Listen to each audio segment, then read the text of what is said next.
भेटा. शेत नांगरून घ्यायचंय मला भेटा. कापल्याला ऊस न्यायचा आहे मला भेटा. अख्ख्या गावाला गाणं ऐका लावायचंय मला भेटा. सांगा बरं मी कोण? बरोबर ओळखलं, मी ट्रॅक्टरवाला. 555 पावर एका दणक्यात मोकळं व्हावं. काय मंडळी, ओळखलं का मला? प्रत्येकाचं स्वप्न जगणारा मी, सगळ्या चिंता 3 तास विसरायला लावणारा मी, लाखो फॅन सोबत फिरणारा मी. नाही ओळखलं अजून? 1 मिनिट थांबा.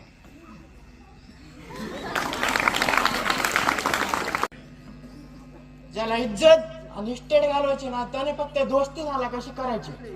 दोस्त नालक झाला का आपल्या जमिनीला आपोआप गिराक लागतं. त्याला सत्यनारायण घालायची गरज नाही. शेजारची बाई जास्त वेळ आपल्या घरात बसायला यायला लागली का आपल्या घरात आपोआप भांडणं सुरू होतात. त्याला चतुर्थी करायची गरज नाही.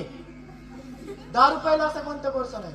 दारू पिताना डोळे झाकावे, बाहेर येताना थुकत यावे, येताना तोंड वाकडे तिकडे करावे, पाजाम्यात पुतावे, एडापळीत गुतावे, लाभ बेवडे असे म्हणतात. दोस्त नालायक कार्यक्रम. ओके, धन्यवाद. दिवसभर माळ रानात फिरतो मी, घोंगडीसाठी लोकर मिळवतो मी, फक्त मेंढ्या पाळत नाही बर का मी. आजकाल अभ्यास करून सुद्धा शान के साथ काढतो मी. येळकट येळकट.